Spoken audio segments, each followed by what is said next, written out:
बांग्लादेश में जो हालात बने हुए हैं और पूरी जिम्मेदारी नरेंद्र मोदी की है। इनको चीन के खिलाफ आंखें दिखा नहीं सकते।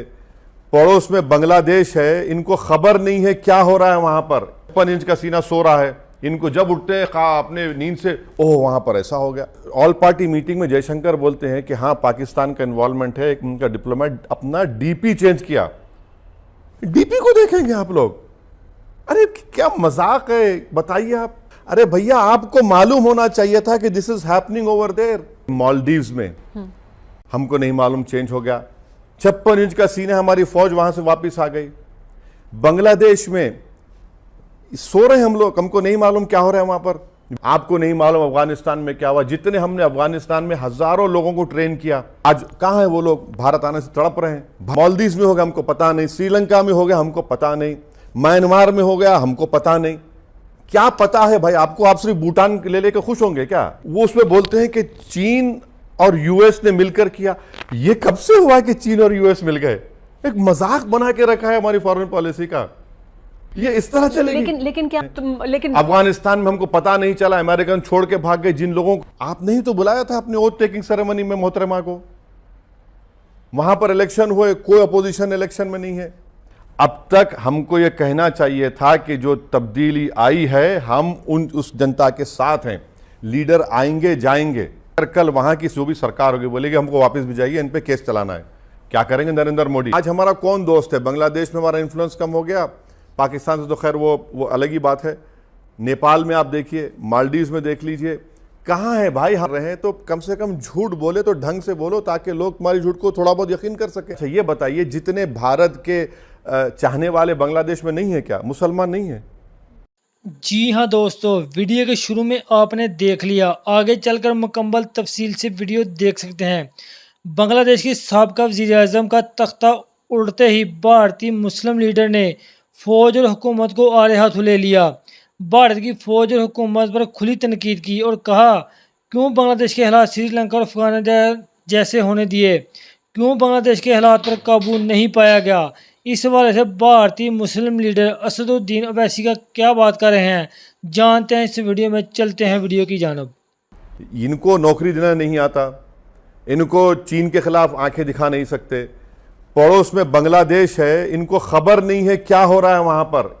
उर्दू में बोलते हैं ना, ख्वाब गफलत में 56 इंच का सीना सो रहा है, इनको जब उठते हैं अपने नींद से, ओह वहां पर ऐसा हो गया। बांग्लादेश में जो हालात बने हुए हैं और बांग्लादेश में जिस तरह की अराजकता इस वक्त देखी जा रही है, जिस तरह की सड़कों पर हम प्रदर्शन देख रहे हैं, क्या आपको लगता है कि बांग्लादेश एक हमारा और पड़ोसी देश अस्थिर हो जाएगा, वहां पर अस्थिरता आएगी, इस तरह के हालात होंगे जैसे अफगानिस्तान में, हम वहां पर भी देखेंगे इस तरह के हालात? ये पूरी जिम्मेदारी नरेंद्र मोदी की है। नरेंद्र मोदी डिप्लोमेसी को पर्सनल लेवल पर करते हैं, लीडर टू लीडर। डिप्लोमेसी होती है देश के दरमियान, दो देश के दरमियान। नरेंद्र मोदी लीडर करते हैं। आप देखिए मालदीव्स में हमको नहीं मालूम चेंज हो गया। 56 इंच का सीना, हमारी फौज वहां से वापस आ गई। बांग्लादेश में सो रहे हम लोग, हमको नहीं मालूम क्या हो रहा है वहां पर। Wait and watch. क्या वेट एंड वॉच? अच्छा हम अब वहां पर एक नई सरकार आएगी, अब यहां पर हम वहां के डिपोज लीडर को रख रहे हैं। अब कल वहां बांग्लादेश सरकार बोलेगी वापस भिजाइए, इन्होंने वहां पर क्राइम किया है। आप क्या करेंगे? आप क्या करेंगे सरकार, बताइए हमको। जब हम बांग्लादेश को हमने मदद की थी उस जमाने में, आज वो लोग नई गवर्नमेंट कहे कि आप भिजाइए वापस उनको, आप क्या करेंगे आप? अच्छा क्या ये एक मेरे बात सुन, प्रधानमंत्री ये क्यों नहीं कह रहे कि हम बांग्लादेश जनता के साथ हैं? आप वो डिपोज लीडर के साथ है, जनता के साथ है, बताइए आप। शेख हसीना को नहीं देना चाहिए संरक्षण इस वक्त जो मेरा सवाल सरकार से अगर है। वो सेफ पैसेज भारत से मांग रही है। नहीं, एक हाइपोथेटिकल सिचुएशन देख लीजिए। अगर कल वहां की जो भी सरकार होगी बोलेगी हमको वापस भिजाइए, इन पे केस चलाना है, क्या करेंगे नरेंद्र मोदी? मैं यही कह रहा हूं ना, ये इनके जो पॉलिसी है इंडिविजुअल बेस्ड है, लीडर बेस्ड है। अरे भाई देश के दरमियान में होता है। आपको नहीं मालूम अफगानिस्तान में क्या हुआ। जितने हमने अफगानिस्तान में हजारों लोगों को ट्रेन किया, कितने लोगों को ट्रेन किया वहां पर। जब आज कहां है वो लोग? भारत आने से तड़प रहे हैं, भाग रहे हैं यहां से वहां। मालदीव्स में हो गया हमको पता नहीं, श्रीलंका में हो गया हमको पता नहीं, म्यांमार में हो गया हमको पता नहीं। क्या पता है भाई आपको? आप सिर्फ भूटान ले लेकर खुश होंगे क्या? ये आपकी फॉरेन पॉलिसी है। लेकिन बांग्लादेश में जो अभी हो रहा है वो बहुत टाइट रोप वॉक है भारत के लिए। क्या टाइट रोप, क्या टाइट रोप वॉक? तो वो उसी हिसाब से क्या संभल कर बहुत मैं आपको बता रहा हूं, मैं जब इंग्लैंड में लॉ पढ़ता था, मेरे साथ कई बांग्लादेशी दोस्त, वो मुझे 8 महीने से कह रहे हैं ये जाएगी, ये नहीं रहेगी, इसका गुस्सा पैदा हो रहा है, ये गवर्नमेंट नहीं रहेगी। आपको पता ही नहीं है। और आप देखिए, आज ऑल पार्टी मीटिंग में जयशंकर बोलते हैं कि हाँ पाकिस्तान का इन्वॉल्वमेंट है, उनका डिप्लोमेट अपना डीपी चेंज किया। डीपी को देखेंगे आप लोग? अरे क्या मजाक है, बताइए आप। ये पॉलिसी कि मैं डीपी देखूंगा और इसके रुके हुए। अरे भैया, आपको मालूम होना चाहिए था कि this is happening over there.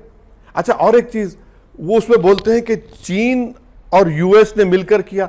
ये कब से हुआ कि चीन और यूएस मिल गए? एक मजाक बना के रखा है हमारी फॉरेन पॉलिसी का।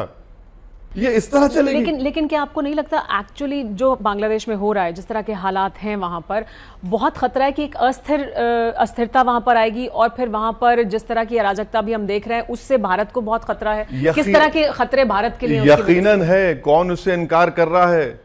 मगर हमारे देश के प्रधानमंत्री जो मुस्कुराते हुए थकते नहीं है किसी फॉरेन लीडर से मिलते हुए, वो उनकी गलती है। वो अपनी डिप्लोमेटिक पॉलिसी को इंडिविजुअल बेस करते हैं। लीडर चला गया, हमको परेशान नहीं। मालदीव में हमने जो पहले लीडर थे, बड़ा उनका साथ दिया, वो गायब, हम परेशान हैं। तो लेकिन अफगानिस्तान में हमको पता नहीं चला, अमेरिकन छोड़ के भाग गए। जिन लोगों को हमने, शेख हसीना तो भी हैं भारत में, तो उनको नहीं देना चाहिए हमें संरक्षण? मेरा एक ही सवाल इस सरकार से है, अगर कल वहां की नई सरकार नरेंद्र मोदी की से कहेगी कि उनको वापस करिए, आप क्या करेंगे?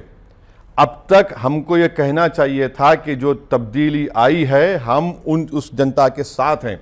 लीडर आएंगे जाएंगे, मगर हमारे बांग्लादेश ताल्लुकात तो अच्छे रहना बहुत ज़रूरी है। अगर हम वहाँ पर अपनी मौजूदगी का एहसास नहीं दिलाएंगे तो जाहिर है चीन है, पाकिस्तान है, जो हमसे शुरू से हमारे खिलाफ रहे, वो उनको स्पेस मिल जाएगा। ये हम क्यों नहीं कहे अब तक कि हम बांग्लादेश जनता के साथ हैं? लेकिन जो वहाँ अभी हालात हैं और वहाँ जो लोग काबिज हो रहे हैं, जिस तरह के हालात हम देख रहे हैं, माइनॉरिटीज़ के खिलाफ जो कुछ हो रहा है, उसके लिए कहा जा रहा है कि ये नोहा खाली जैसे हालात हैं। ये वहाँ की सरकार को हमको बोलना चाहिए।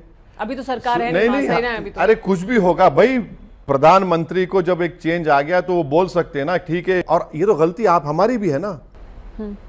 आप नहीं तो बुलाया था अपनी ओथ टेकिंग सेरेमनी में मोहतरमा को। वहां पर इलेक्शन हुए, कोई अपोजिशन इलेक्शन में नहीं है। ये सब चीजें मुझे दिख रही है। मैं तो कोई डिप्लोमेटिक एक्सपर्ट नहीं हूं, मगर जब मेरे जैसे आदमी को समझ में आ रहा है, भाई ये तो जानकार लोग बैठे हुए हैं जिनको तनख्वाह मिल रही है मेरे टैक्स से, उनको समझ में नहीं आ रहा था बात। ये हमको मालूम ही नहीं। वेट एंड वॉच, अभी भी वेट एंड वॉच, अभी वेट एंड वॉच होगा। क्या पॉलिसी है भाई? को लगता है कि माइनॉरिटीज पे जो हिंदुओं पर वहां पर अत्याचार हो रहा है उसको लेकर सरकार को बोलना चाहिए, और अभी तक कुछ नहीं कहा गया। पब्लिकली बोलिए, बिल्कुल बोलना चाहिए, बिल्कुल बोलिए, क्यों नहीं बोलते आप? मगर आपकी आज हमारा कौन दोस्त है? बांग्लादेश में हमारा इन्फ्लुएंस कम हो गया, पाकिस्तान से तो खैर वो अलग ही बात है।